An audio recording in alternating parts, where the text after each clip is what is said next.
classic.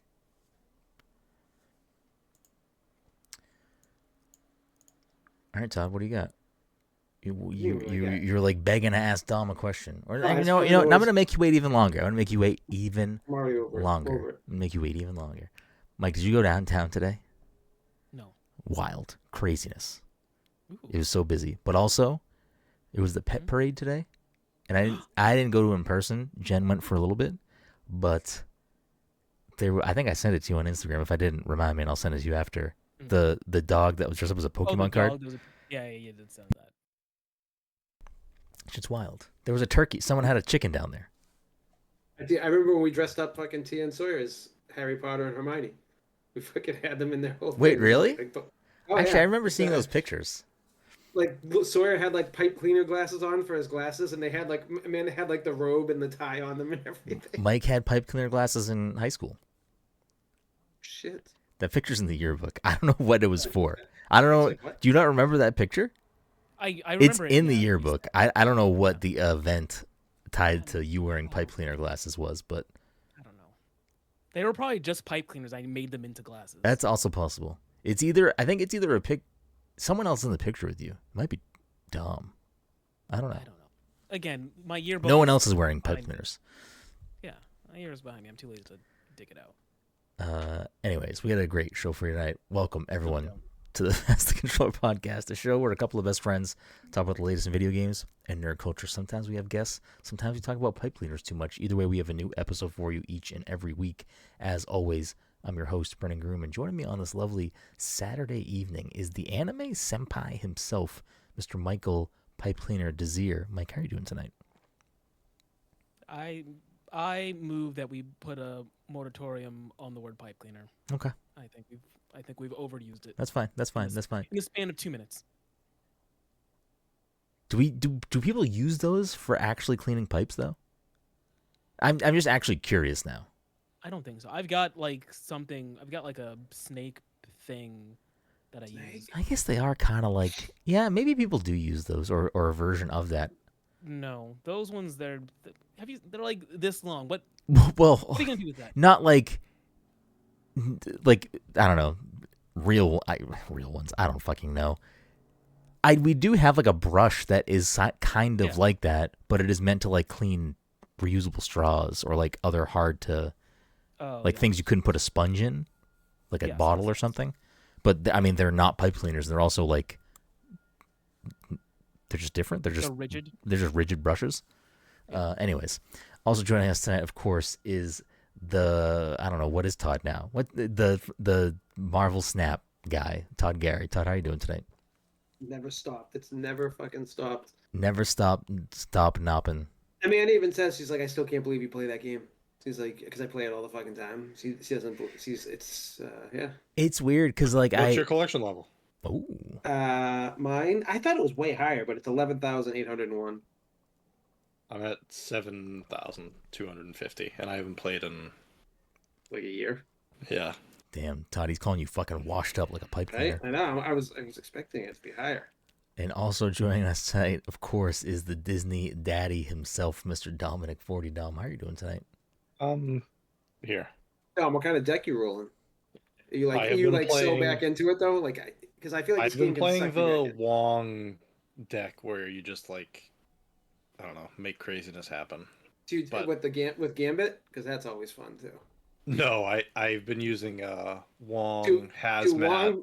Wong Mystique, and another guy, and then Gambit, and you just fucking wipe out everyone's cards. Wipe out the card. Mike, have you ever downloaded Marvel Snap? No. All right, let's do it. We gotta beat Todd's collector level. We gotta get in there. Not tell him. I gotta hit. One of these days, I'll hit Infinite. I hit 88 last season. That's the highest I've got. Is that just playing against real people? Is that what that is? Yeah. Yeah. You gotta get good. You gotta get better strats. You I play it safe. You play. Yeah. You refuse to play the game in a higher level. I refuse to adapt. No, I do. I'm at like, I think the deck I'm using now is like a higher level deck, but like I use the same deck for like the first 2 years probably. There's no way it's viable. I feel like the meta changes every season. It does, but my deck is like a counter deck, so like it has a card to counter every fucking meta basically. But I don't know. That my deck always got me to, Clearly, like, clearly 78. it doesn't if you can't hit infinite. Well, no, my deck always got me to like 78, and then I don't know. I was reading today that when they added Blob, apparently he was just a cheat, and you could it just was get bullshit. Yeah, that you play that card and you get like you would just win. Like 58 I was like, I just for have that put one no card. effort into this. I've just No. put Blob Yeah. and the most the highest characters in my collection into my deck, and I just win.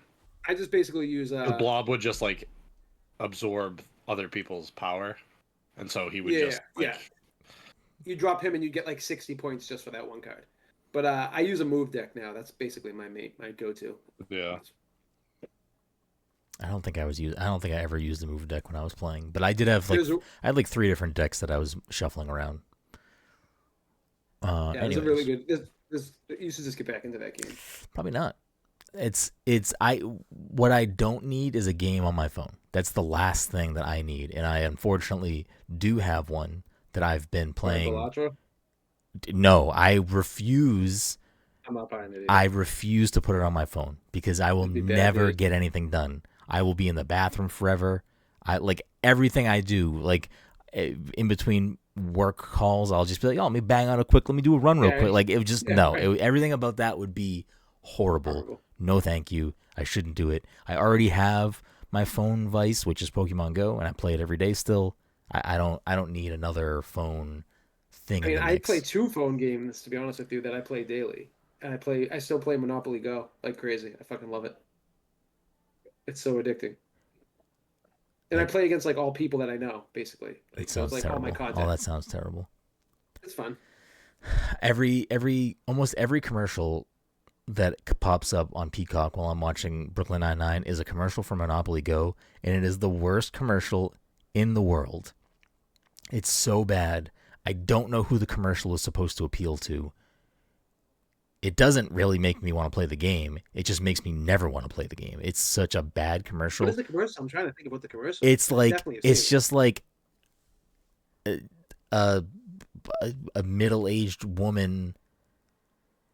I don't know. It gives me Facebook mom vibe. It seems like it's meant to go after that person. Oh, it's the Candy Crush crowd, which is 100%. fine. But this commercial actively makes me never want to go near that game because it's such a bad commercial. Most of the people that I like, the whole point of the game is that you're going around the board over and over again. You have people in your contacts list that you're friends with in the game that if you land on them, you charge them rent. But you're just basically you have to build hotels for 5 spots. And then once you do it 5 times for each one, you go to the next level. And you just keep on going through levels. But you can do ×5 for a roll, ×10. I'm the asshole. I do ×20 almost every roll whenever I have dice. So I end up taking 320 million from people, and if I can just piss people off the whole time. But I think this everyone sounds would like the game. But, absolutely it's fun. garbage, and I can't believe that you're explaining what this thing is to us. Mike, you're gonna download Monopoly Go and play with Todd? I think you guys would like it. Personally. No, I don't even like playing regular Monopoly. Nobody does. I don't either. But this is way better. This is a better version of a dumbed down version of Monopoly. Anyways, Mike was right. We have a horrible show in store for you tonight. If this beginning wasn't any inclination of what we have in store for you, but before we get into the rest of this nonsense, this episode of the Pass the Control podcast, episode 442, is of course sponsored by our good friends at Goodnight Fatty. If you're in the Salem, Massachusetts area or the North Shore of Massachusetts on a Friday, Saturday, Sunday evening, you want yourself something hot, something sweet, something tasty, something fresh out of the oven, make sure to head on down to 1 Washington Square and get yourself a delicious fatty. And if you're unaware of what a fatty is, check them out on social media at Goodnight Fatty and educate yourself on these tasty, tasty treats. And you know what? If you do head down there, I would urge you, pick up that payphone. You know what I'm saying? Just pick it up. Take a peek. And maybe dial a number or 2. You know? Maybe there'll be a special number to dial at some point. I don't know. Who's to say? Maybe there already is one. I don't know. You tell me. Also, the PTC Movie Club for October is Mike's pick, and I'm going to ask you once again, Mike, to give me the full title of that movie because I will never be able to say it without having to look it up. Pop Star. Never still called Pop Star. Don't stop. Yeah, never stop. Never stop stopping. Never stop, never stopping. Never stop, never stopping. There you go. Andy Samberg. It's on Pluto TV, I believe, is where we said it was. I don't know if it's anywhere else. I have a very similar deck, Todd. I'm missing. I don't have Madam Web though. Madam Web's like makes that deck like OP because you can just fucking move a card from Web that lane every them all. time. Exactly. Mike gets it. Yep. Her web does connect them all. So yeah, we'll talk about, again, I will preface this with, normally the PTC Movie Club is the last episode of the month. This month's Halloween, so things might just be jumbled around. So if it'll be the last month or the first week of November or whatever, we'll see what happens as we get closer to the end of the month. But we are going to chat about that at the endish of the month. So make sure to watch Popstar if you want to hear us chat about that movie towards the end of / beginning of November. End of October, beginning of November. Other quick housekeeping things. I put up a new drink recipe for Metaphor ReFantazio. So if you want to make a Magla Hollow, you can head on over to passthecontroller.io and get the full written and video recipe over there. Or you can just search for Magla Hollow, Pass the Controller, cocktails over on YouTube and find that recipe and enjoy that. If you do make one, or if you make any of our drinks, share them and tag us. Let us know. I'd love to see those. I think that's all I got for housekeeping. Before we get into Metaphor and whatever else, Todd, what else have you been playing besides Marvel Snap? Monopoly Go. You said that. And Yeah, that. No one needs to talk about that. I mean, you saw what I was playing last. I probably played, no joke, between yesterday and this morning, 25-ish competitive matches of Overwatch. Oh, we're just going into this. I was giving you the Okay, platform to talk about Warhammer, but no. We can go back to Toxic Warhammer. Toddy is back on the Go record. Todd, Mr. Anti-Overwatch for, I don't know, 2 years now. Now he's Mr. Overwatch again. No, so like 2 weeks ago, I re-downloaded it, played a quick play, played one competitive match. We were steamrolling a team, and then all of a sudden, what happens? Someone drops out. Dude, that shit happens so much, but I don't care as much now. I'll tell you why I'm enjoying it. I don't know. Mike might know more about this. I don't know. The ranking and how they fucking do the ranking system. Mike's not going to know anything about ranked because Mike doesn't play competitive. I know, but I feel like he follows like things in some ways, but it's so much better. So like there'd be like, I'd be healing the shit out of a team, and I'd just be like doing everything I can. I couldn't do anything more I could, and I'd just be getting fucking when we'd lose, and I'd be like, I just had 25,000 heals. I fucking killed people. I don't know what else I can do. I'm almost platinum in healing right now because fucking it must be much like a lot more like solo like stats now compared to before. I don't know. I meant to Google it and look it up. But like I'm high gold in both tank and fucking healer. And I haven't even I just do all three. What support hero do you play?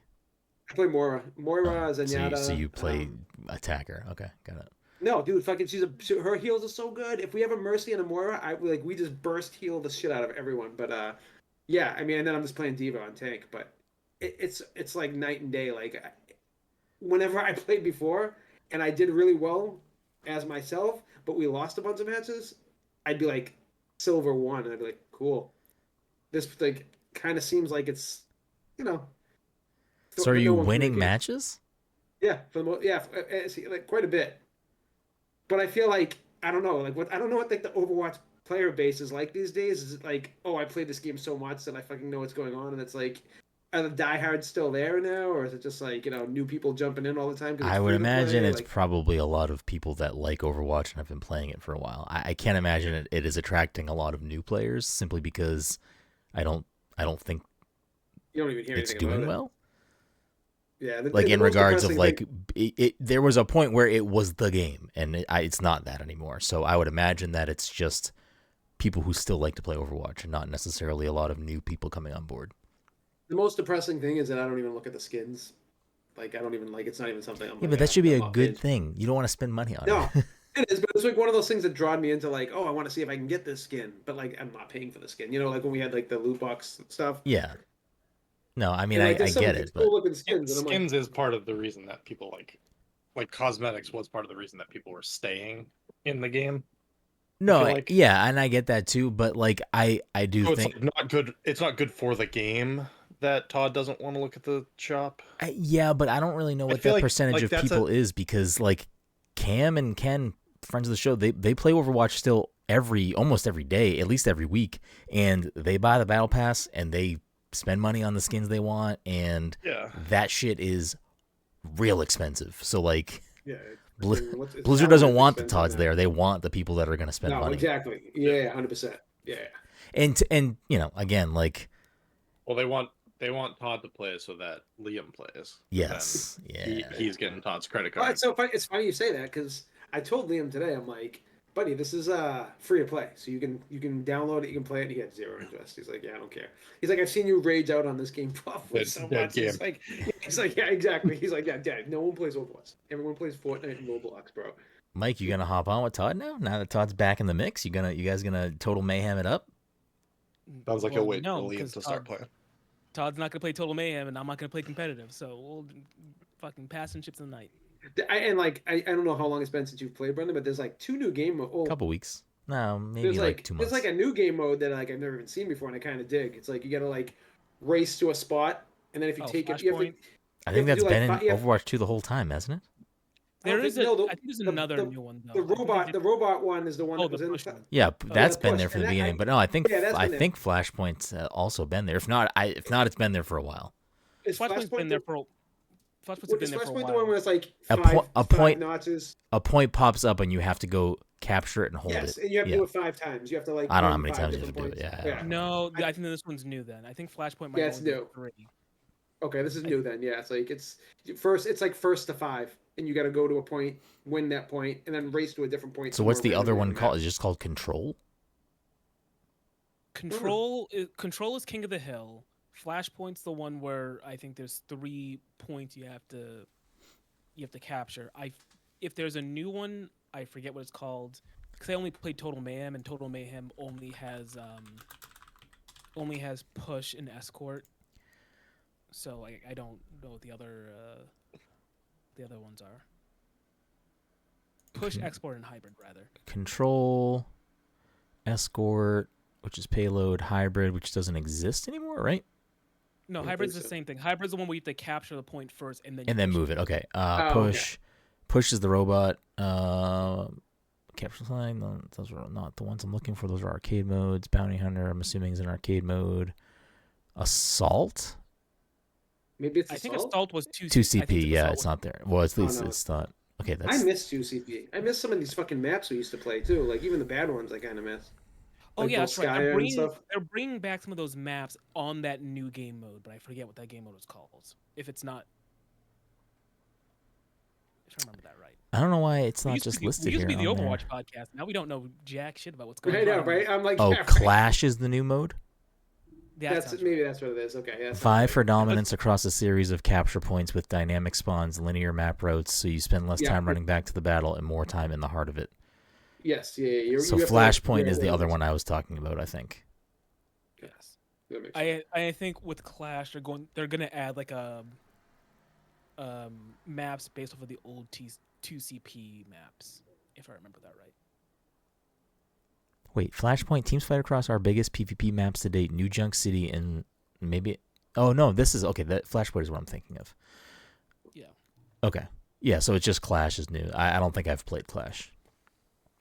But I love Overwatch. I'll always love Overwatch. I don't like some of the changes they've made throughout its existence, but I still always love Overwatch. I It's such a fondness for like the lore of the characters that like it's hard to like say that like because like I didn't play this game for like the last 2 years, and then going back and playing Diva and I'm like, oh man, this feels so good to play. I fucking love Diva. Like like I love these characters and it's like it's easy to pull me back in, but we'll see how long it lasts. Yeah, I mean, I'll play. I mean, if you like, Cam and Ken are always on.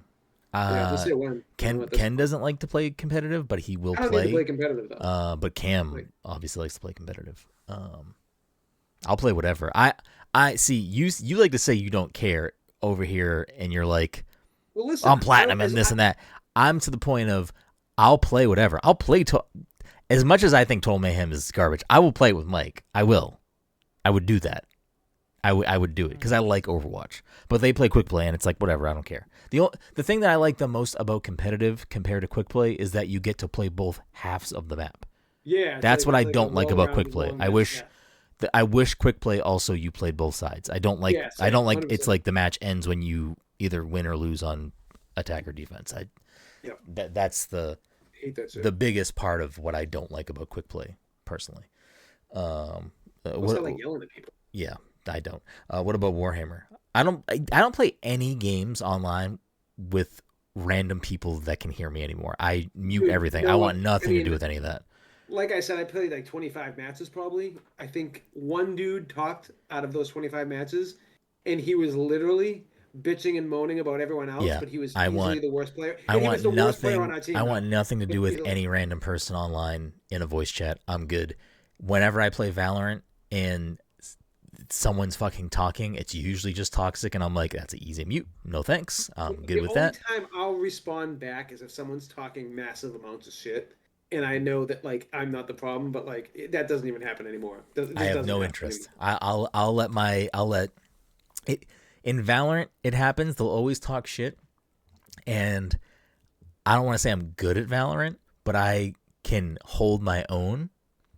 And most of the time, in a scenario where someone has a random person has started talking shit, I'm like, you know what? Okay, let me buckle in for a second, and then all of a sudden, I'm like top 1 or 2 on the leaderboard, and I'm carrying the team, and it's like, shut the fuck up now. Anyways, Warhammer. Yeah, but then they win. They don't win. They just made you play better. I mean, I don't really care. I'm gonna win anyway. That's what I'm there for. I'm there for the dub. Right. But I'm not there for anyone's fucking nonsense. Did we talk about Warhammer last week? I don't remember. I don't know. I mean, Well, you've been playing a lot of that, so where are you at with Warhammer? I still haven't tried the multiplayer yet, which I'm excited to dive into, but I like want to tackle the campaign first. But yeah, it's fucking great. It's like a solid like 8.5, 8.8, like at this point for me. The combat's so fucking good. Did you did you just give it a score of an 8.8? Yeah. Okay. Like this game surprised, dude. Like if you told me a Warhammer game was gonna be fucking good, like you know what I'm saying, like it's like a B plus. Remember when we weren't gonna do 0.5s? Yeah, I mean we didn't do a 0.5. I don't do points. I mean we've never really had You have to do points though, because I feel like it's too much of it. Like I think that like I don't know. Like I feel like some games deserve those. It's like yeah, it could be a 9, but honestly, I'm gonna dock it 0.2 points. Once I play the multiplayer and everything, my opinion could like if the multiplayer is great, then yeah. But like it could go to a 9.1. Listen. We're talking about hold on. We can have a more dedicated discussion about what our point scale should or shouldn't be off the podcast. But I think for right now, as it's been, solid numbers. So if you're an 8.8, that's a 9. Sure. Yeah, I said 8. Yeah. 8.8 is nothing. What does that even mean? What the fuck is an 8.8, Todd? Because I feel like a 9's like reserved for like fucking cream of the crop. All right, like, so then it's an 8. But I think that's like better than an 8, but not quite a 9. Quite a 9. I'd say like roughly somewhere between an 8.7 and an 8. Like an 88 out of 100. Yes. There we go. 88 out of 100. But we're not on a 100-point scale. We can have this if we want to define it. We can define it. But what we've been using is a 10-point scale with no decimals. We've been using a scale. Yeah, I don't even know. Yeah. I mean, we were historically not giving review scores for a long time, and then for a few different reasons, we made this decision to change. We don't this podcast. We can. Well, this was stuff that we probably didn't talk about on the air, and we don't need to do it now. But we're not using decimal points for right now, Todd. So yeah, so it's like an 8.8, so like 8.7. This isn't like an official review for me. It's just like I know, but still, like just the idea of an 8.8 that does just to me that doesn't mean anything. That's just like, what are we doing here? Yeah, I don't like the. I mean, we don't have to go down this whole rabbit hole. But we're not going to go down it. Yeah, I don't like the fucking just 8 or 9 or whatever, and I like. He's a lot more granular. Listen, yeah. I personally don't like review scores in general, but there's a reason why we started using them, which we're not going to get into here. But Yeah. anyways, Oh, anyways, continue. back to Warhammer. yeah. So it's an Combat's 8.7. fucking combat's like Gears of War on steroids, no cover system, but it's fucking like it kind of implements like the whole parry. So you're going from shooting to parrying to fucking knocking people back, doing finishing kills. But the guns are so fucking good. They just every gun you use, it just feels like it's like this heavy gun that's actually doing damage. It's not like I don't want to like shit on Gears, but like in some ways I feel like the Lancer in Gears is just like shooting pebbles. It's like and you don't feel like it's like super powerful. Where like I It's feel like not. the It's not weapons supposed to be. no, but like it feels like it's like even for like a assault rifle kind of type of weapon, it does not feel like an assault rifle. It just feels like this kind of like bullet spongy kind of thing where, Yeah, shots but on that's this what thing it's is supposed to be. It's like the same thing with yeah. the assault rifle in Halo. It's not supposed to be like the thing that's gonna kill someone right away. But they're just badasses in Gears, and I feel like their guns should represent how much of badasses they are. They should feel like meaty. Yeah, they have a just fucking like, chainsaw on the end of it. well, you have a fucking chainsaw sword in this, and it's fucking like But the sword you can do like parries with and perfect parries and shit like that. But I'm not like die hard on the story. The story's fine, but the overall gameplay loop is really fucking good. It's yeah, I'm enjoying it quite a bit. Yeah. I can see why I've seen some people say like this is their game of the year. I don't think it would be my game of the year, but it would be in the. Well, yeah. I conversation. mean, on could an 8.8. could an 8.8 be a game of the 8.8? year? That seems a little I mean, ridiculous. Could. listen. Could. I mean, On a nothing. down year. That's true. That's true. That's true. It's a good score. It is a good I score. mean, it's not a 9. It's not It's a not 9. 9. But I Well, yeah, also I gotta play the but I also multiplayer. do It think was that every we are in a phenomenal year. Like There's some I think Right. this is a Todd, you are phenomenal year. crazy, Todd. No, You no, are no, no, absolutely hear me out. crazy. Hear me out. This is a me phenomenal out. year. Hear me out. Phenomenal year for JRPG. Where are you going? lovers. Hear me out. That's it. That's all I'm saying. It's a phenomenal year for JRPG lovers, like in like that style of game. I think for other people who aren't like diehards for those type of games, it's kind of like whatever. Todd historically believes that they're niche, so they're going Listen, to. And what's listen, the head of crazy? Final Wait, hold Fantasy on, hold on, fucking said hold on, that hold as on, well. hold on, So, hold like, on. I just want to bring that back. full Hold circle back. hold on. We're gonna bring it even further full circle back. You said it's a phenomenal year for JRPG lovers, but not for you.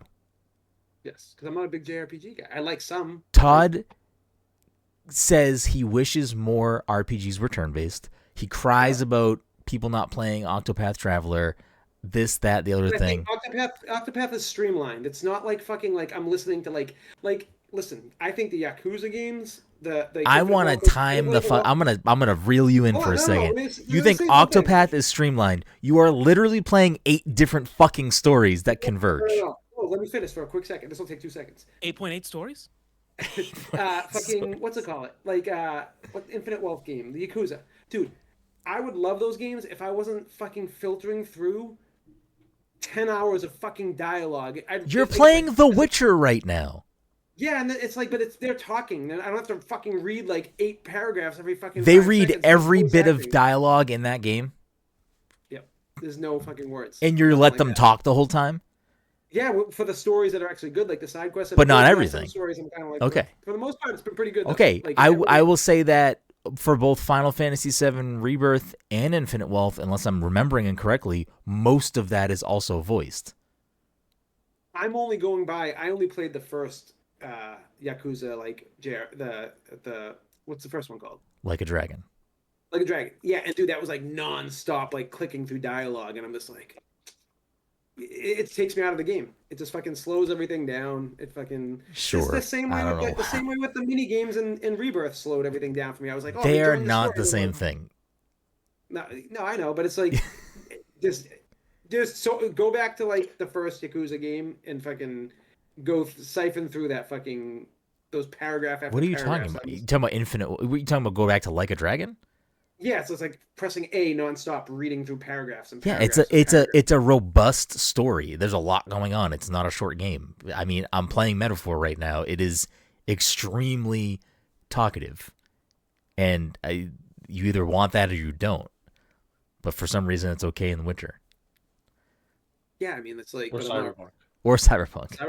Cyberpunk's like fucking like the most like accessible game for people who aren't into those kind of games though. Sure. Anyways, I think you're very incorrect. I think it's been a phenomenal year for. Right, but I would say it's a stronger year for JRPGs though. yeah, like than if it someone has like been me Sure. who for likes like other. third person Sure. shooters and fucking everything else but JRPGs, for me it's kind of like I thought last year was amazing I compared mean, to this year. is it ever a big year in recent years for first person shooters? That's like a weird I like thing to first person fall shooters. I on. mean like third person and like first person shooters and like that style of game, like the heavy action oriented games. Final Fantasy VII Rebirth is an action game. I get it, it is, but it's like it's not I my would type say of the action. turn-based stuff takes a pretty heavy backseat. I like how Yeah, it's hybrid, but I mean, it leans way more action than it does turn-based, in my opinion. Uh, Infinite Wealth is obviously a more traditional turn-based game. Unicorn Overlord, which I think is another fantastic game from this year, is a strategic tactical RPG. It's not. I mean, it's still turn-based, but it's not the same thing as you're not popping a menu up and selecting things. You're building units and they're going into battle and fighting automatically. Um, I don't know. I think Blotch was one of the best games of the year. It's a fucking yeah. card I roguelike. mean that's like my topish game of the year right now. It's like Uh, I don't know if something's gonna beat that. I don't know. I mean, And if I told people like people that that's our game of the year, Dragon's they'd be like, Dogma. I "Wow." didn't play that. I probably won't play that, but I mean that's not a turn-based RPG. I don't think. I think it's an action game.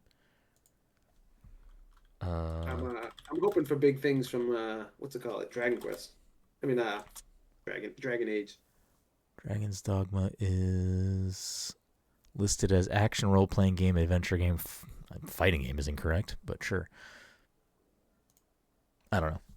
Yeah, I mean, there's been some substantial turn-based games. I mean, obviously Metaphor is here too, and Dragon Quest 3 HD 2D remake is coming as well. I don't know how we got off on this tangent, but it's I was just saying that Octopath is like streamlined. Like it's not like I'm like getting pelted over the head with this like 2 hours of story every like 30 minutes of gameplay. And I feel like a lot of these games, that's what takes me out of these games, is that side of things. But yeah, whatever. Good for everyone else. anyways. Dom, what about you?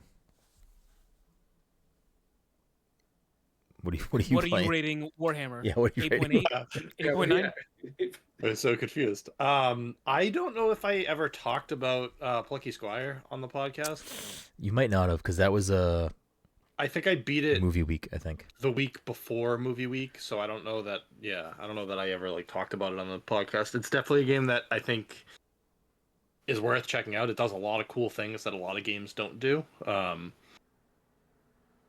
Like visually, it's like a pretty impressive game. It goes from like almost like pencil like drawings to like 3D at points. Mm. I appreciated the story. It's got a cool little story that you don't have to hit a bunch of times and listen to a bunch of people talk.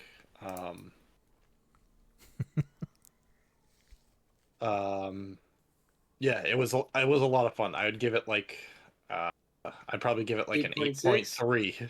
Oh, come on. Wait, what But were you can people pop bitching out of the book and then move the 3 with like a Yeah, different exactly. mark. There you go. I feel like people were bitching about that game though. Like people like said they liked it, but there was like some faults that people had with the game. Did you have like any issues? Because I like, had kind of some stopped me from weird like, playing bugs, it. but I thought that it was like I was playing it on my ally, so I just assumed that they were like ally related. Yeah, I gotcha. And it wasn't like game breaking bugs, so Yeah. I did have some like weird technical things, but like quickly resolved, and I just assumed it was on my part. So, and then this week I have been playing Epic Mickey. I should beat it this weekend. Oh hell yeah! What are your thoughts on that? Rebrushed. It looks phenomenal. To hold up like gameplay wise. I mean I love it. I want to buy it. I'm still waiting for it to go on sale though. Yeah, it probably will soon. Black Friday maybe. Let's see. It like they did like a real good job at like touching up the visuals for the game. So yeah, I'll get to it at some point. I mean, Metaphor is going to be my foreseeable, but there are a few other things on the horizon that I'm really about to get locked into game. So we'll see what I can feasibly squeeze in outside of that before we get to the end of the year. Mickey, Did you beat Zelda? I want to say I would assume I'm somewhere in the halfway point of that game. But Good game. I got sent a metaphor code, so I'm like, I need to pivot pretty hard to this. And there's something else that hit my inbox, so like I'm already digging a hole I am gonna struggle to get out of in the next couple of weeks. So Zelda, unfortunately, as much as I really hate to put it down because I'm really enjoying Zelda, is taking a back seat for a moment. But that's fine. Zelda will be there, and I'll get to enjoy it at my leisure when I am ready to go back to it. Have you started Zelda yet, Tom? No. I was considering that being my next game after I beat Epic Mickey, but we'll see. Metaphor might slip in there. I mean, but how many mattresses do you really want to fucking? Yeah, I You're know. crazy. You're crazy. Who I doesn't don't like a know. nap? I think Who doesn't like a nap? after like 8.8 mattresses, I'd be done with the game. I think.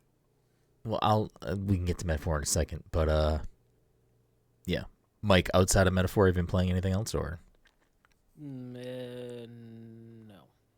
No. Well, since you're just in the prologue portion of the game, and I'm a little bit further. Both of us are big Persona fans. How's metaphor hitting you so far? Where are you at with metaphor currently in terms of how it's making Mikey Mike feel? I have been enjoying it, which mean- is funny to me because I think I historically, not that I dislike fantasy, but I think I historically, like, if I were to choose between the fantasy object, something fantasy versus something more of a sci-fi lean, I'd lean towards sci-fi. Yeah. I don't know. Mike's like locked in on these Atlas JRPGs though. Like this is like the thing. Like that we're always like, Mike, play this, play this. Like that we'll get Mike to play these at all times. So it's. I feel like. I it's mean, like but I very feel like rare. that's You guys also learn- not actually a factual thing. Like Mike, mean, like, Mike what- played like, and what finished Persona 5, but like Yeah, he played Mike it hasn't. twice. He like went through it for a second time right after he beat it. Well, I and mean, fucking listen, I think knew it. Persona 5 is Royal is one of the best games but ever the game made. is But so much easier once you're doing New Game Plus. And there were so many other things that made the game, like, I was barely playing it. I was just running through it. he was Because playing I it had- like Todd does the first time and just pressing A through all the dialogue. Oh yeah, I skipped all the dialogue. I was basically just using my overpowered persona to run through dungeons, and then I was just trying to finish up social links I didn't do the first time because I didn't know what I was doing the first time. Yeah, but to go back to what Todd said, like Mike has been playing Persona 3 Reload, but Mike never played Persona 3 or Persona 4 or Shin Megami Tensei. Yeah. So I don't know. I'm just saying. I like, think Mike it's just hard to liked get Persona Mike- 5. it's hard to get Mike to fucking commit to any kind of games, but it seems like because you never finished Final Fantasy 16, right? I didn't finish it, but for all intents and purposes, I basically played the game. I Right. just never no, finished. No, I'm not like trying to discredit you that you played, but Yeah, I'm saying like he's trying to say, fucking- Mike, you didn't see the credits roll. You didn't fucking play the game. I feel like he's gonna fucking rip through this game if he buys fucking. I metaphysical- don't think Mike ripped through Persona 5 the first time.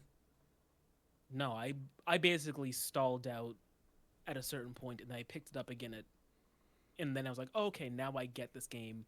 I'm now invested in these characters. Now I will play it. Yeah. It took me a while to get there. But back to, so you don't typically like fantasy setting, you lean more sci-fi, but this is already appealing to you? Yes. Do you think it's something the game is doing specifically that is piquing your interest, or it's, it happens to just have like cool characters or whatever? I think the story is interesting, and then I think there are just weird little elements about the game that I'm just like, hey, you know what? I kind of like that. Like, honestly, I just like the names of the days. The names of the days are great. Like, and it took me a while at first. Like, did I miss something? Why does it say Flames Day? Like, I was like, what is going on? Like, what? Yeah, Flames Day, Waters Day, Meadows Day. I'm like, oh shit. I think it's an Arbor Day, which is just a day, not the holiday. But I kind of agree with you. I feel like I also normally don't like fantasy and or high fantasy. Like, it has to be very specific. Like, I like the Lord of the Rings movies. but I'm not like seeking out things with Well, similar. Lord of the Rings, yeah. I mean, what were your thoughts on Game of Thrones? Never watched it. People watch it. Oh, all right then. But that's part of it. It's like, and that's, I'm not gonna lie. I wouldn't have to go on a tangent on Final Fantasy 16, but that was one of the hardest like things for me to grapple with in 16 because I like weighing back and forth on that story. I feel like it's kind of dull at moments, and I don't want to go down this rabbit hole. But I think if it was a different, not setting, is it setting? Genre, I would maybe have gravitated towards a little more. And but it's the same thing. Like I also don't think I really care or seek out steampunk, but like I really do like Final Fantasy VII, even though it's not like full on steampunk. There's like other elements that are more sci-fi, I guess, but it does lean steampunk in certain ways. I don't know. It just needs to be the right amalgamation of things, and I think Metaphor already off the bat, like you said, like Dom was saying, if you want to try Metaphor as your next game, Dom, Mike can corroborate this or disagree with it. I think the first about hour or so of the game is like a good, you're either going to kind of like this or not. I would say. I think it does I think it like kind of, it drops you in pretty quick to at least the story, which I really appreciated. It was kind of like, here's what the fuck's going on right here. Bang. And then, it is probably. Do they talk, or do I have to read it? You can Actually, do both. I was going to ask that question though, and all jokes aside, because I asked for you. Yes, it is a mostly voiced game. But I mean, there's a ton of dialogue. There are tons of moments in like cities and towns and lesser story beats that might not be fully voiced because there's just so much dialogue in this game. It doesn't. That's insanity to have everything voiced in a game with this much dialogue. It doesn't need it, but I think that first hour or so does a good job of kind of like giving you a taste of what this game is, what the story is maybe doing, and who these characters are. And if that like, gets you salivating, I think you'll know pretty early on. I've seen a few people hem and haw that the game takes a little bit to kind of pick up. I personally didn't feel that, but maybe that might be part of like, the first 8-ish or so hours of the game. It's not, I wouldn't say it's a tutorial, but there's a lot of mechanics outside of battling, how the world functions, how other things in the world work, where I think if they just dropped all of that on you immediately in the first hour, that would probably be way too overwhelming for me and probably most people. It would just be like, how many mechanics do you need me to manage right now in my head? Where, that opening portion of the game, I think, does a good job of kind of getting you involved in what is going to be going on. Because even at first, I was confused because I had played the game prior at SGF, and I've played other Atlas RPGs, so I was confused at first. I was like, wait, am I only going to control the protagonist in battle? Even though I know I controlled the other party members at Summer Game Fest. But it does that, I think, on purpose to sort of kind of teach you certain mechanics. I don't know if you, like, that, like, caught you off guard too, Mike, or not. It was starting to bother me. Because I don't think Persona does that. Yeah, I don't remember. Because, I mean, it's been a while since I played Persona 5. And then in 3, I'm pretty sure... I don't think it does it. Yeah. Anyway. But I do like that it's also sort of story reason why you don't control them in battle at first, and I did appreciate that. That is... Hold on a second. I just want to quickly mention. I guess I like... I don't know. I find it amusing how... in the Persona games, in this game, I'm sure this happens in a bunch of other, RPGs type situations. The logic the game uses to be like, yeah, you're in charge. You know what I mean? Yeah. Like yes. there are people that are definitely more competent than me, but they're like, Listen, we're gonna defer to you for judgment here. You just showed up, but I don't know. I think you got a handle on things. I like how they explain why you're the, quote unquote captain of the party. I like the explanation, and it doesn't stop. There's like, at least where I'm like 20-ish hours into the game.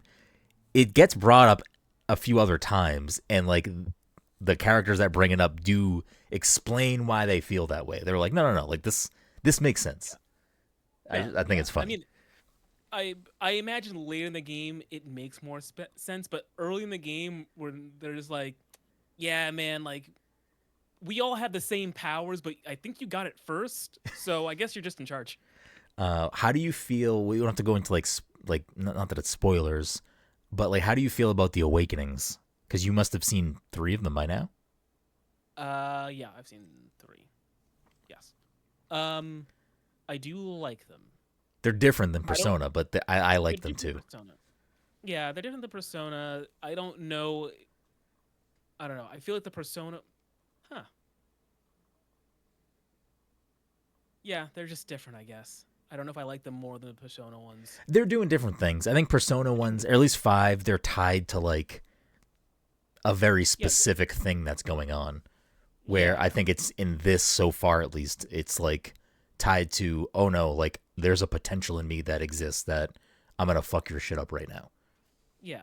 Well, I mean, just in terms of seeing, the characters in P5 tear off their masks versus ripping their heart out. I mean, I don't know. But yeah, like seeing it happen, like actually when it happened, let's say the second time. So after the protagonist does their thing, when it happens to the second character, I was like, oh, actually, this is kind of hype. Yeah, it's good. Wait, so you have seen the 3rd one, right? You have? Yes. Okay. I'm trying to remember when that happens. That's why I was like, I don't know if you hit it or not. It happens. Yeah, that one's actually tied to some other things that occur, so I won't go into it. Okay, I think I know where it is. I saw when I don't know her name, red hair, Hulkenberg. big ears, Hulkenberg. It's such a great name. I don't know how you can't remember that name. It's so good. I don't know. It's weird. Still, I can wrap my head around. I guess I got that one early and on. So like, I'm trying to. I don't know how many total party members you eventually get in the game. There's a lot of social links. Followers you can get. Yeah, but I don't know how many party members you can actually acquire. I know there's at least, according to very public and in the marketing and on the website, at least one more. I don't know if there are more outside of that, but they I'm curious to see if they sort of follow the traditional Persona archetypes of like, is Stroll Ryuji? Is he Junpei? He seems like a more competent version of that. Yeah. Which is weird. I feel like in that regard, then he's nothing like them. But I don't know. Yeah. He's just like your boy. And he's then just like your boy for the jump. Yeah, and then I'm like, I haven't had enough time with Hulkenberg yet to figure out if like, is this supposed to be I'm not getting Makoto vibes off of Hulkenberg, so is it supposed to be why can't I think of Anne's name? Yeah, I kept wanting to say L, but I think, does Morgana call her Lady Anne? Is that why? Yeah. Okay. I also really like Gallica. I don't know how you feel about Gallica. I feel like this like support follow guide character is always like a very divisive thing for people that play these games. I like Morgana. That's not a popular opinion. Most people don't like Morgana. At least vanilla Morgana. Yeah, I mean, Morgana got annoying, especially during that, I think, 5th Palace nonsense, but whatever. Yeah, it didn't bother me. But, I mean, I think Teddy is universally hated. Yeah, well, I can't say anything about that. But I think people really like the quote-unquote similar character in Persona 3. And I say quote-unquote because I think there are technically 2 of them, sort of. Look, so full disclosure, I think once I finish the demo, rather than go out and buy Metaphor, I think I just need to go back and finish up Persona 3. Just because that's still on Game Pass? Yeah, it's on Game Pass, but I don't know how long it's going to last, and it's an RPG, so like if they say, "Oh, it's gonna be gone by the end of the month," I'm like, I'm not gonna be able to finish this game in a month's time. Yeah. I put like 15 hours into that game too. I feel like I should probably kind of So I, forgot I about I it. think I'm just gonna go back and finish that game, and then I can, if I need to focus. But then we're not gonna try to finish at least Metaphor by the end of the year so we can talk about it. Yeah, we'll see what happens. I do want to go back to Reload too. Fuck, there's not enough time. I feel like the Xbox is trying to be really good with Atlas though, and like these games. So I feel like that probably won't leave anytime soon. It seems like they got some contracts going with those guys. I mean, I don't know what happened yeah, because I was gonna play P4, and then I don't know. I know it was that was gone. I was confused by that too. I was like, whoops. I think Persona 5 is also not on there anymore. P5 It's not. Yeah. Was it, Also, probably the original P3 wasn't. I'm pretty sure. I think 3 and 4 might have come off when Reload came out. I think, or around that time. I don't know about 5, but how do you feel about Gallica so far? Do you like Gallica? Or I've got no strong opinions about her. She's fun. She's inoffensive. Yeah, I mean, I like fairy companions. Obviously, my cat's name is Navi. I love Zelda. I think I guess that's I probably should like fantasy more because I think Zelda's my favorite like game series of all time. I think just based off of Lord of the Rings and Zelda, if I were to break you down into like a word cloud, I feel like those two things would be the largest on you. I feel like fantasy would be. That's kind of crazy. I don't know. It's not really my thing though. I just like very specific fantasy. Like Zelda's just fucking cool, and it has cool world, it has cool characters. Maybe I just like elves and fairies. Maybe. right. There's no. I don't know if Hulkenberg's race in this is supposed to be like an elf adjacent. I'm just saying that because of the ears. I mean, her ears are fucking massive. Yeah, but all of the like the races and ethnicity, whatever, in this game they're all there. I don't know if they're based or come from something else, but they have their own unique name that I don't think I've ever heard outside of Metaphor. Like the protagonist is Edna, I think, or something like that. Eldon. Elda, yeah. And I already forget what Hulkenberg is and what Stroll is. It seems like Stroll's is like the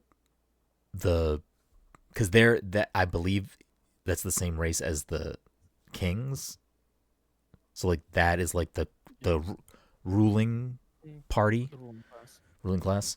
I don't know. I do want. I don't want to say anything about the story and stuff. I think the story is very interesting, and I don't want to like spoil anything, especially early on. I just think it's like does some cool things, has some interesting things that pop up. I like the mechanic that will introduce itself if it hasn't already to you. For you, Mike, it probably hasn't, but it does introduce itself pretty early on in the game, and it becomes kind of a important thing, similar to how Persona 5 had like, the metaverse's ranking of the Phantom Thieves. I forget if it had a name. Oh yeah, the I don't know, the king ranking or whatever. There give it a name. Yeah, there is a similar. Well, I don't want to get too into it, but there's a similar system that exists in Metaphor that is very tied to the story of the game, and I was like, oh, this is actually kind of fucking cool, and I'm very interested in this. So I don't know. I think it's a really good game so far. 20 hours in, I'm very, very happy. I cannot wait to play more. I think the combat is also, we didn't talk about the combat at all, and the combat is fantastic. I like, it has a similar, so I don't know if the turns have names. They probably do, but on the top of the screen, you'll have like little magla crystals that are your turn counter. So if you have, 3 people in your party up, you theoretically should have 3 crystals to start each, turn. And depending on how you utilize your turns, if I wanted to pass a turn between characters, it would use half of a turn instead of a full turn. And even then, so like you start with 3, you use it pass, you'll have 2.5. But that half turn can still be used as a full turn. So you won't like burn a whole turn in like moving your character characters around. But if you hit a weakness, like similar to Persona, how there's like one more, you get instead of it consuming a full turn, it will consume half a turn. So you can like kind of, if you are playing weaknesses right and you're playing like smart, you can really extend more than 3 turns in a given turn. And I don't know. I just think it gets really interesting on how you can kind of maximize your turns. I'm sure as you get further into the game, there'll be other things that can maybe potentially play with that, whether it be based around archetypes or other moves or stuff like that. But I think it flows really nicely. It's really fun to combat in my mind. I do like the above, like, overworld before you get into a fight too. Like when you're just in a dungeon, you can attack enemies like with just like a sword slash or whatever item you have equipped. If they're weaker than you, they just die. Yeah, if you're weaker than you, just die, which is, I think, a great, like, cool, I don't need to waste my turn on this, like, thing I would have just beat in one turn anyway. Like, I just get the experience and other stuff from just killing it here. But I also just like how, you know, for some enemies, you can hit them once and you can pull them into a battle. For some, it's like they have more, shield or strength, so you have to like break them and stun them before you do that. But you also don't even have to do that. You can just engage in a fight, but obviously it's beneficial to try to stun them beforehand, so you go into the fight with them already stunned, because that is a game changer, especially in dungeons. So if you weren't doing that, Mike, you should definitely make sure you're doing that going forward. I've been doing it all the time, except for the times where like the camera's moving around weird, so I can't see that the enemy isn't stunned and they're attacking. Okay. But sometimes I'll hit them a few times and knock them back, and then they're out of my line of sight. I think if you hit LB, you can camera lock them. Okay. So that you stays on them better. Yeah, I probably should do that. That obviously, if it's a group of enemies, could also become troublesome because you only lock onto one. But I really like the combat. I think it's pretty great and fleshed out. I like the battle theme a lot. I think the battle theme is really good. Like, so fucking makes me want to buy the game, and I'm like, no, I'm not buying the game off of battle theme. It's so good. Now it's sold. Like that, when that guy, like, it starts off and then like that guy comes in singing whatever he's saying. That's not whatever he's doing. It's awesome. There's a point in the theme where it like cuts away from him singing again and goes back to the theme. And when that drop happens in the fucking battle theme, he's like, ah! Like, it's like a quick, like, back to the music. It's so good. Like, every time it happens in a fight, I get, like, an extra little boost of, like, yeah, this is fucking so good. When you cut into a battle, too, when you get hit into a fight, when you have the disadvantage, which is not great, it's a way better intro. It's a way better, like, cut in. Yeah. I think it's way cooler looking. They're both pretty good, though. It's fucking. And really it's only good. recently I finally got the victory thing where like it's just them walking. Yeah, and I think going forward it should be that for you now. Okay. I don't remember when or why it changes, but once it does change, I think it's always that going forward. Okay. Which is just so cool. Like, I do think that Atlas, the Persona team, will, even though this is made by Studio Zero, I believe is the studio's name. That's the name. They are people from a team that broke off who worked on Persona 3, 4, 5. And they broke off to do this essentially fantasy Persona. They wanted to do an Atlas game? Yeah, it's an Atlas game. It's just a different studio under them. Okay, gotcha. But it's a lot of original Persona people. They wanted to make their own thing. I think the code name of the game back then was called Project Fantasy, and now it's called Metaphor ReFantazio. I don't know. Yeah, honestly, if they had called the Simplified. project name was just Metaphor or ReFantazio, we would none the wiser. Yeah. All right, here's the full title name. Oh, okay, yeah, that's it. I will quickly say, too, the archetype system, which is like basically a class system that you unlock as the game goes on. I like the way that this game handles classes. I think I prefer it to how Persona does, which it's very much just tied to different personas. I don't dislike that system, but they're very different systems.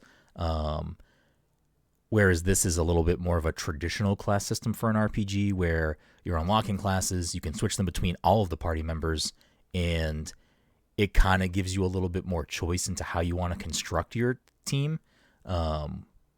Where, I think Persona, you're kind of like, oh, you know, this character, because their main persona is this, like they're like kind of locked into being this sort of role for the team.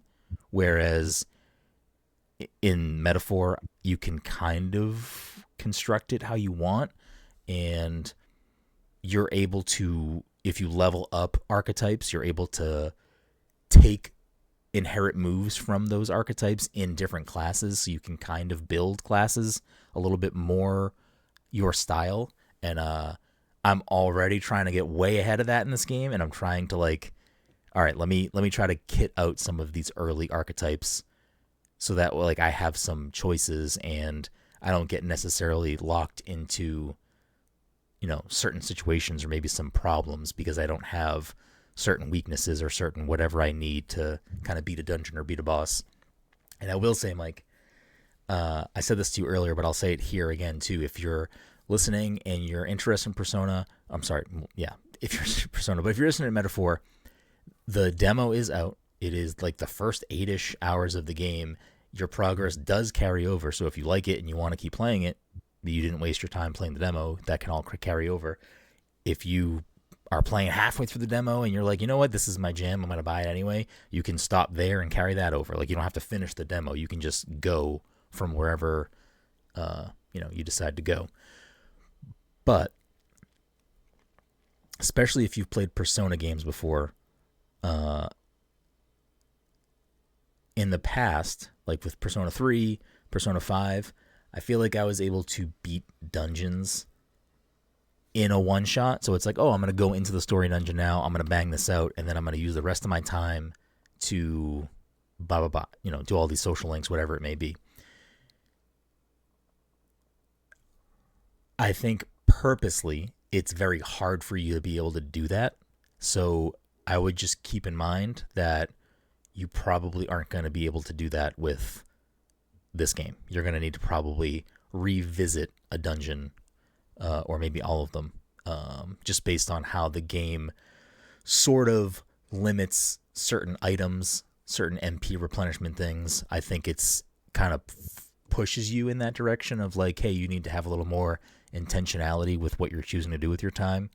And I think in that same breath, at least so far, it does give you more time, I think, than Persona does. I think Persona might be a little stricter with certain things. It seems like you do have a little bit more room within those time requirements, but I'm only 20 hours in, so that could change later on. But I would just be cognizant of, maybe don't wait for the final day to do the dungeon, stuff like that.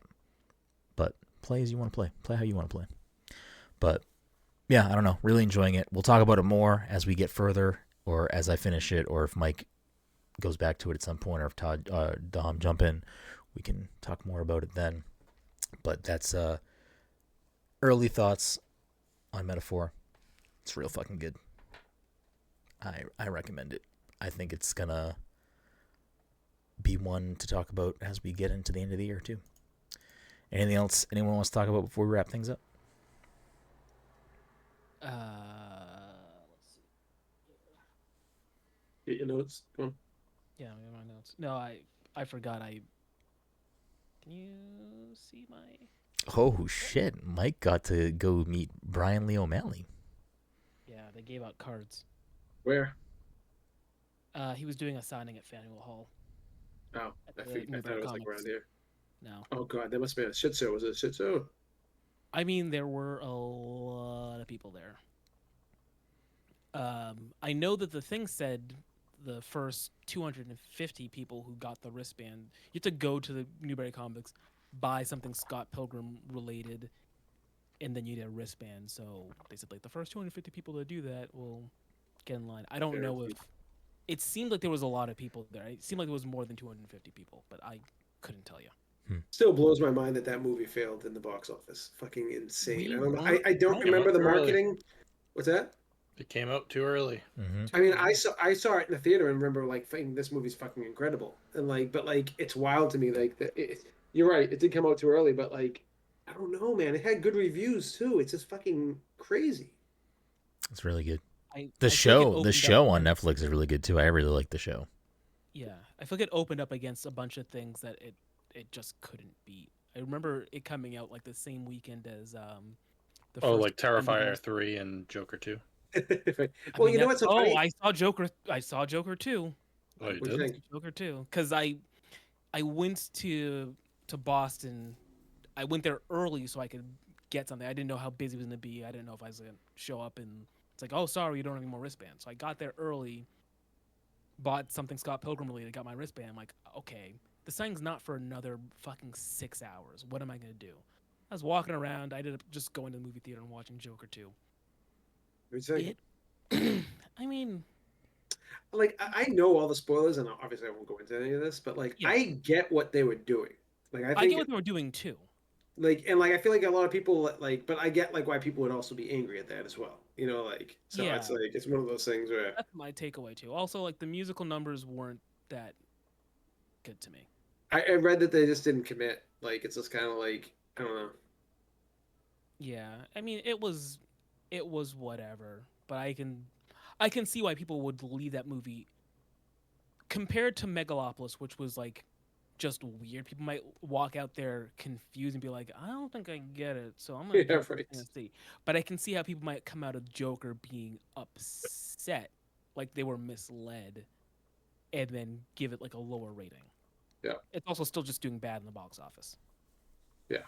Blame Terrifier. So, yeah, Yo, Terrifier. Just wanna I'm finish that. about to start Even though watching all these terrifying people movies. walked out of that movie Oh, throwing don't up. worry. Wait until the next Should pick. I wait? Can I wait? Should I wait then? Because like, I mean, I plan on watching these fucking. I already know like most of these movies and like like all the shit that goes. Brenden would lose his fucking mind. There's no way you're gonna get Brenden. Like, there's no way. I wouldn't even pick it. Just like the violence is so fucking. It's practical effects and it's like the most graphic shit. Like, Again, it'll I make you don't uneasy. want to watch that movie, but it's No, out of no, my no. hands. It's not. It's Yeah, if that's what Dom wants to pick, that's what I- Dom's picking. You would be so mad. Like, Yeah, I just know, like, again, oh, yes, I don't want to watch that movie. I'm sure Mike also doesn't want to watch that movie. Because like when I pick scary Rather movies or whatever, however you want to call them, like this is like on a whole. This is like an island by itself, like kind of thing. Like especially like the second one, I watched some of the kills and I'm just like, how are people enjoying this? And I'm like, maybe I just gotta fucking shut my brain off and attempt to watch these movies. If 'Cause, Todd wasn't enjoying it, oh boy. dude, like, as I'm saying, like, and Art the Clown is like almost like a fucking Freddy Krueger at this point. He's kind of like iconic. Do you know they made the first movie off of 250K? Like the second movie was made off of like 500K or like maybe $1 million. I don't even know. Damn, It These Follows movies are could fucking- never. Right?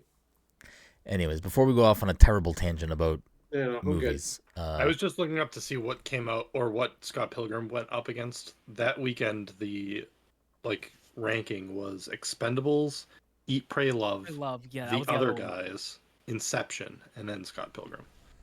I knew there was like a big The Macho first Man movie. Expendables? I knew Okay, there was like yeah. one that leaned Yeah. like to. I saw the first Expendables in the theater, so I'm guessing I that saw was both of those. I'm guessing that was not opening weekend for Inception. Despicable Me was also right behind it. So like there were other things that were like in the theaters too, like pulling like viewership away. Yeah. Hmm. And honestly, I don't know how big a prop like now seeing what I've seen now in terms of just the line of people that were waiting to get these signatures and, all this time that's gone past. Like I don't know how big Scott Pilgrim was as a property going into the movie. Like I remember It was it was very niche. I don't think Todd's wrong there. No, I'm I not believe actually Dom and I saw like an early screening. Like, we had got like screening tickets, but I don't think I knew what the comic was, so I had no expectations going into it. I'm pretty sure I That read was a- it beforehand. I mean, I that was a have all cult of it, movie, and I've though. read it Like, before. that- I think I read it beforehand. I still do not own Volume 4, and from what I gathered, listening to people around me, I think Volume 4 is like really good, and maybe that's why I can never find it. Maybe people just keep buying because like it's a popular volume. Maybe. I don't know.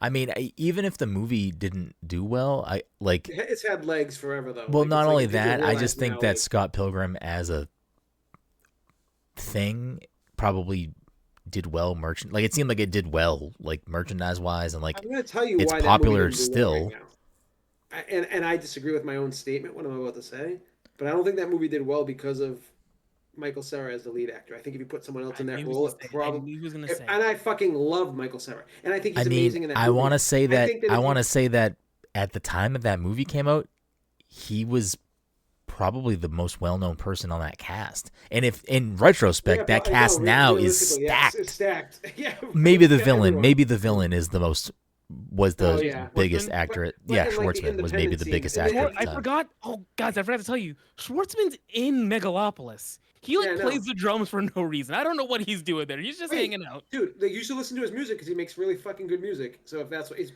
We're going on musician, too many like- tangents. We're going on way too many Yeah. tangents. We were so close Okay. to an hour, and now we're Was ballooning. Brenden Routh Superman already at that point? Yes, probably. because that would have. Yes. I Oh think yeah, Superman before that was movie, yes, yes, 2006, yes, yeah. And Scott Pilgrim. So I mean that's a big role. Yeah, I guess. I don't think anyone saw it though. Superman is a big role. Superman and what though? Superman Returns. They were trying to bring back Superman's franchise. It was continuing from the fucking. It was I continuing. didn't Yeah. even realize He was- that. he was And playing I didn't even Christopher realize Reeve's that. Yeah, that's fucking crazy. Who does that he they play even in did Scott that. Pilgrim? He plays the vegan Todd. dude. the Oh, fucking- yeah, I mean, the asshole. Todd's always an asshole. It doesn't I don't matter. know. It's Listen, fucking- I mean, it had a good cast. I mean, all of those people would go on for the most part to have like pretty successful careers. Oh, think about it. Wasn't his brother the dude from Succession? Culkin? Isn't he like? I mean, Yeah, Kieran yes, Culkin's in yes. there. Yeah. It's like that it goes so deep down the line. Yeah, but I don't think like people again at the time a lot of those people At the were time, not. saying, Kieran like, Culkin was just I'm- like the name. It was just Kieran Culkin. Macaulay. No, Yeah. I'm just saying That's what like Macaulay the Culkin's amount of people that have emerged to be superstars since that movie is fucking wild. Like if you really dig deep into that. That's hilarious. Yeah. Which is why it's crazy that they got all of them to come back and do voices for the. Yes. Yeah. Yeah. They know they made a good. But I movie. think it's just it's like, you know, again, I think it speaks to like the quality of what Scott Pilgrim is, both as a comic, a movie, and I really like the show. I don't know if any of you watched the show. I like the show a game's- lot. The game's I fucking watched amazing. Like the Yeah, the game game's is good too. great. Yeah, like it has, and I've read. I don't know if how many other projects Brian Lee O'Malley has done, but I read. I think it was the project he wrote after Scott Pilgrim, and it's called 30 Seconds. I like that too. It was good. Very different. It's nothing like Scott Pilgrim. It's a one and done different type of story, but I liked it. Yeah, I'm pretty sure. So after I watched Joker, I still had so much time to kill. I sat down in the Boston Commons and I read Volume 1. And I think that's the first time I read Volume 1. Interesting. It's called Seconds. I apologize, not 30 Seconds. Okay. I'm trying to see if he wrote anything else, because if he did, I might want to check it out. Looks like he's working on something called Worst World. It says TBA. You talking about the director or O'Malley? Brian Lee O'Malley.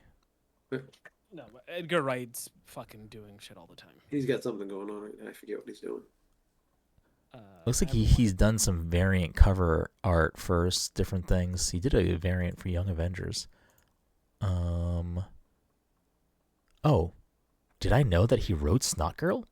Maybe I did know that. Oh, Well, yeah, I guess Chris Evans was in push. none of the team movie before that. Yeah, he was in like a bunch of shit, but like never like blew up. Like I was just trying to like see like Where everyone was, Was- at. other stuff. was Yeah. Snowpiercer And, before Captain America? I think Snowpiercer was No. after Captain America. Yeah. It was that. Um, That makes more sense. Wright was like saying like we had some big names, but like most of them didn't become big until like we were already filming. Yeah. Her? Her. I mean, how big was Mary Elizabeth Winstead at the time? I don't think big. No, Yeah. she's never had like huge. He mentions like Anna Kendrick was auditioning and then I like hate she was Anna in Kendrick. Twilight. Oh, that's true, but she was just like one of. I know.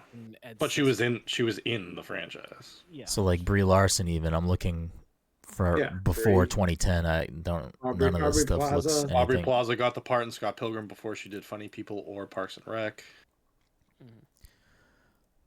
Everything that Brie Larson's in prior to Scott Pilgrim, I don't know any of this stuff.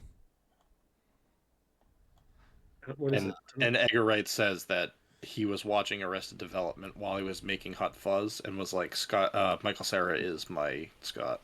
That's awesome. I think he's a perfect casting. I think it's. I think they're all perfect. Like they're all great. Yeah. They're all fantastic. That's why the movie holds up, because it's like legit perfect casting. It's just good. I mean, I watch it pretty often. It's on Netflix, so it's an easy pop on. It's always there when I want a nice. It comes up, I'm always like, man, I should rewatch this movie because like it is. When's the last time you rewatched it, Mike? This year alone, I have probably watched it at least 3 times. It's still really good. We watched it at least once before the show came out, and even then, I think I just had it on. I don't think I sat down and paid attention to it. It's really good. There's maybe a couple of jokes that are not great now, but otherwise it's really good. Acting's good. A lot of the jokes are still very funny. It's a good story. It's good. I'm gonna probably watch it tonight now. Wait, what movie? I missed Scott Pilgrim. It's still really good. I've probably watched it at least 3 times. Talking about that. Yeah, well, that movie. It's like it gets better with every viewing. Yeah, I think it does. To be honest, I've probably watched it at least 3 times this year. I remember seeing it in the theater, and you know what? Like, instantaneously when they did the Zelda thing, like I was just like, greatest movie ever. Like when he's in the fucking bathroom. Yes, he's peeing, and it's like it's like I was like, this is amazing. I was like, and I'm trying to explain to Amanda. I'm like, okay, so here's what's going. Like I'm like that juicy dude in the theater that they make a meme about. I back then it was like so bizarre to have like video game references in a fucking movie like that. Like I was like, my brain couldn't comprehend that that stuff was happening. I was like, this is amazing. How is this happening? So it's like very subtle for those that know, but like if you're someone it's like not in the you would have no clue that they're a lot of the references in that movie. It's great. There's a Kid Cudi song, because his name is also Scott, that he samples the movie at the beginning of the song. It's Scott, stop! Don't give him the satisfaction. What if I want the satisfaction? I don't know why. It's just fucking stupid. Isn't he have an album called Scott Mescudi versus the World, or was that the song? Damn it, Mike! You just pulled my fucking Kid Cudi card, and I fucking look like a chump right now. I do feel like he has that as a title for something. It must be a song, because I feel like I'd remember that as an album, but you might. I don't know. Yeah, it's on Man on the Moon too. It's a song, right? Mm-hmm. Okay.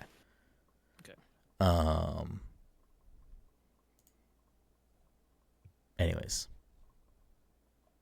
What if I want the satisfaction? Which is also just like a great line in that movie. Right. Yeah. Allison Pill is great in that movie. I feel like she didn't go on to do a lot more. I'm not familiar with her. I'm going to tell you, she's in one of my favorite movies of all time. And I've almost picked this movie so many times, but she's in Goon. She's like the love interest to Sean Williams. She's also apparently in Trap, 2024's Trap. Oh, good. Yeah, she's been getting consistent work. She's just not blowing up, but she's been in a bunch of random shit. She was in that show with Jeff Daniels that was on Old Man. Wait, that's Jeff Bridges. That's Jeff Bridges. Sorry. You're talking about the newsroom or whatever. Yes, I knew she was in that, because I did watch the first season of that show, or the first couple episodes. It looked good though. I mean, I was sold off of the way they promoted the show with his speech. 100%. I was like, all right, I'll check this out. This looks good. You think America's good? It goes on his tangent. Yeah. I think it's the first episode. I think that's how the show opens. Maybe I don't know. Anyways, now we're just fucking all over the place. Thank you all so much for listening to this week's episode 442 of the Pass the Controller podcast. If you're a friend of the show, fan of the show, you want to support the show, a bunch of ways to do that. The easiest and freest way to do that is go to wherever you listen to the show, Apple Podcasts, Spotify, leave us a quick 5-star review. It's super beneficial in helping us grow the show. We'd really appreciate it if you took the time to do that. It means the world. If you have a few bucks kicking around and you want to support the show, you can do that in a few different ways. You can go to passthecontroller.threadless.com and get some swag. You can go to patreon.com/passthecontroller and become a patron, or you can go to twitch.tv/passcontroller, subscribe to us over there. As a reminder, if you're an audio-only listener, we do record the show live every week over at twitch.tv/passcontroller. If you can't catch the live show, no sweat. You can just search Pass the Controller Podcast on YouTube after. We archive all of the live shows over there as well for your convenience to view at a later time. As I mentioned at the top of the show, and I'll re-mention now, if you want to get linked to everything we do, whether it's written content, drink videos, any other type of thing that we put out, all of our stuff can be found at passthecontroller.io. So if you're looking for more from us or other things, or you missed how to get to somewhere from one of the things we made, that'll have links out to everything. So you can head over to our website and check all that out there.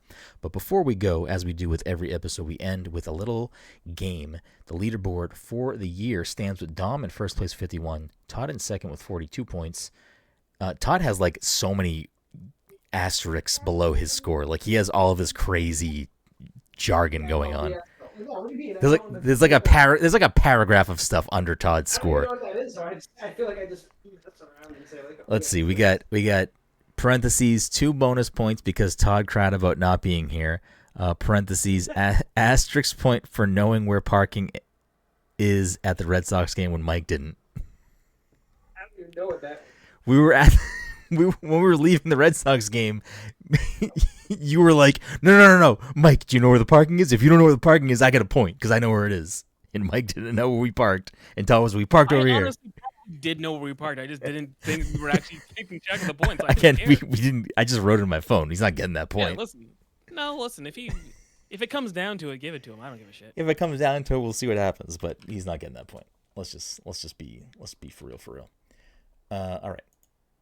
We're going to go play a game that I feel like we haven't played in a little bit, which I probably shouldn't at this point just because we have run late. I was like, we'll be tight tonight, so let's do this because we haven't done it in a while. I was going to say you were like super quick episode tonight. We were at an hour. We were so good. And then you wanted to talk about whatever the fuck nonsense, and then Mike was like, I saw Joker. We were good. I've been watching the time this whole time. No, we were good. Yeah, but like we were on like, what are you playing at like 45 minutes? You know what I'm saying? We were still on like, what are you playing? We were talking about Metaphor. We talked about Overwatch. We didn't even get to Metaphor till like fucking the hour mark, I don't think. No. At least. Incorrect. Dude, we talked about Overwatch. I have the time in front of me.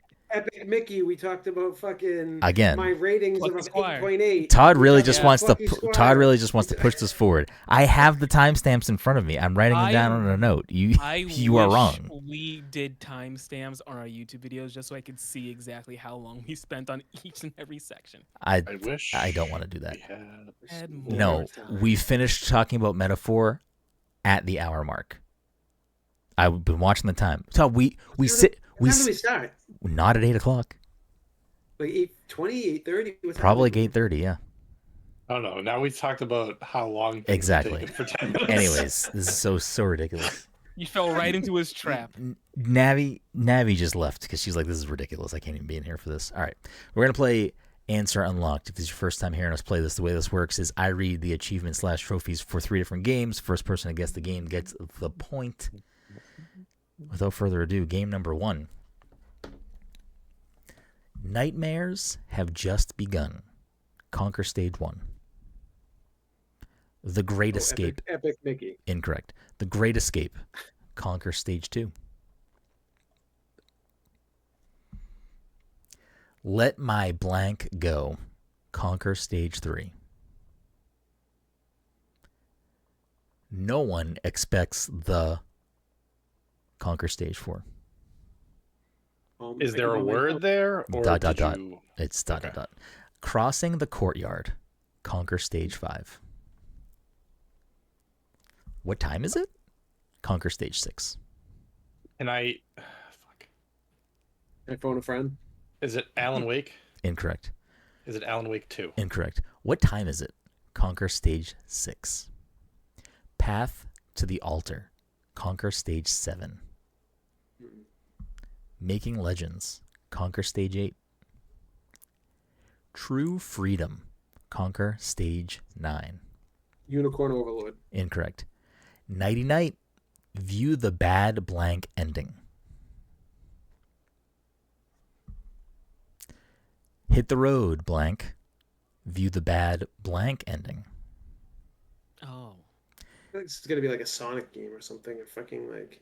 Just like old times. View the normal blank ending. Is it Unleashed? Incorrect. Sleepless nights. View the normal blank ending. Starting a new life. View the true blank ending. This seems Nothing's ringing a bell. RPG-ish if it's got fucking bad endings and good endings and shoe endings. Lord of the Night. View the true blank ending. Oh, Cyberpunk 2077. Incorrect. I know that's not right though. Whatever, buddy. View the normal blank ending. A life without regrets. View the true blank ending. Dreams come true. View all of the endings. Oh, it's Octopath Traveler. Incorrect. Read all about it. Get blank out of his jam. A new look. Help Todd out of his trouble. I didn't blank it because it was Todd's name. Is it the Scott Pilgrim game? Incorrect. Mother Inferior. Help Archie work through his quandary. Of course. Is it Until Dawn? Incorrect. Archie. Love is patient, love is kind. Resolve Daniel's dilemma. Oh, it's The Quarry. Incorrect. I was just gonna say that too. One- If that was the answer, I would have been so pissed. One last case. Help Morgan clean up his mess. That sounds familiar. Every Yeah. Morgan, is Todd. it Dead Rising? Incorrect. Everyday No. hero. Help everyone out of their predicaments. Is it Left 4 Dead? Incorrect. Play it again, protagonist. Use the Fuck. Use the jukebox to change the music. Oh, who guessed Alan Wake? Because fucking now like that. Oh, it's Control. sounds like Incorrect. Text Jesus. text junkie. Reply to at least 20 text messages by the end of the final day. oh, it's Persona 3. Incorrect. Is it Welcome. Dead Rising Persona 4 2? Golden. Incorrect. Welcome Is it to Dead Rising 3? Incorrect. It's not a Dead Rising game. Welcome to the Coliseum. Unlock the Coliseum mode. Push it to the limit. Is it Left 4 Dead 2? Incorrect. Push 5 blocks at once. Have an ice day. Slide an ice block 5 or more blocks. Bomber Lamb. Hit 15 blocks with a single explosion. Is it Catherine? It is indeed Catherine. Oh, let's go. Todd gets the point. Some of those there. achievements sounded super familiar. Yeah, nothing sounded like I thought like 1 or 2, but like How did you pull Catherine out? Atlas Games has clicked in my head. Like as you were saying blocks, and then I was like, fucking, yeah. I forgot about Catherine. I've also never played the game, so like I wouldn't have. I've never played the game either. Wait, really? None of you have played it? I could have I wanna sworn play at it. I least wanna- Todd and Mike had Didn't they played it. redo it? Yes. Did they? I gotta check out. I gotta see if that goes on sale because that's a game I do want to play. It's good. I remember enjoying it. I haven't played it since the Xbox 360, but I've remembered enjoying it. It's a fun puzzle game.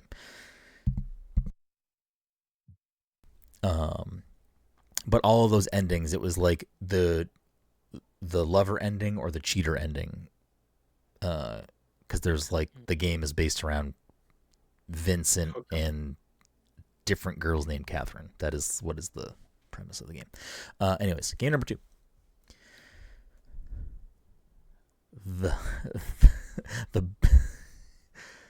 The blank climax begins. Welcome to title of the game.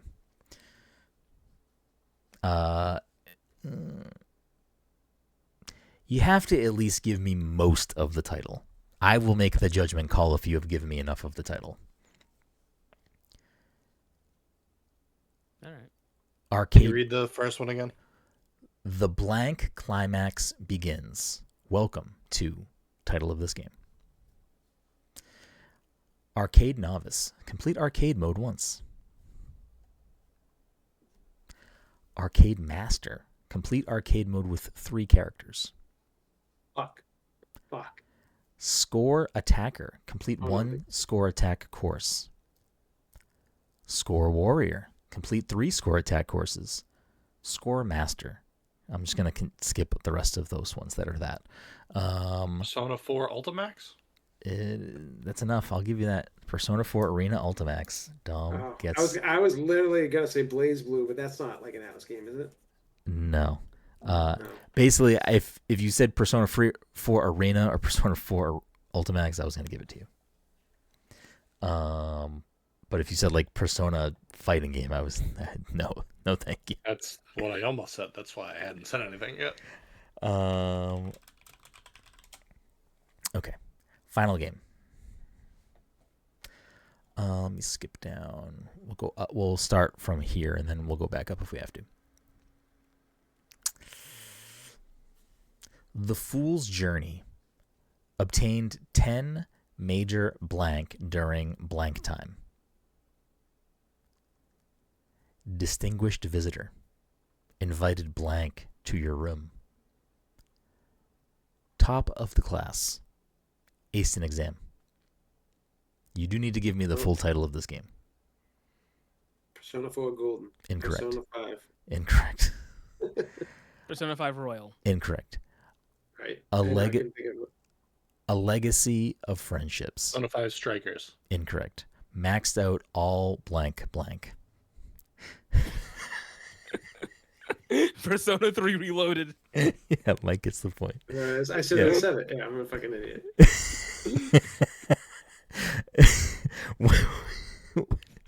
Anyways, everyone got a point tonight. You fuckers. Thanks for listening. The way Mike's eyes lit up when I said... What did I say? When I said maxed out all blank. Like, oh, whoa. Look at blank, please. Oh, my goodness. I was waiting for like a dragon's crown fucking tossing. I figured you were gonna try to throw one of those in there. Yeah, but it would have been just you getting it. Yeah, I know. That's what I was hoping to say. I forgot that the protagonist, or at least I guess in the 2 of the games that I've played, the protagonist starts off with the Fool Arcana. I'm sure it happens in 4 too, but I don't know. That's what I was like trying to figure out offhand. Like, which one do you start off with the Fool Arcana? Because the first achievement you mentioned the Fool. Yeah. Which one do you start as in 5? Also the Fool. Oh, That's why okay. I start with 5. I forgot that in 4 you all start with the Fool. I mean, not 4, 3. You probably do in 4 too, but I don't remember. I didn't play it enough to know. Okay. Well, thank you so much for listening to this week's episode 442. We appreciate you, and we'll see you next time.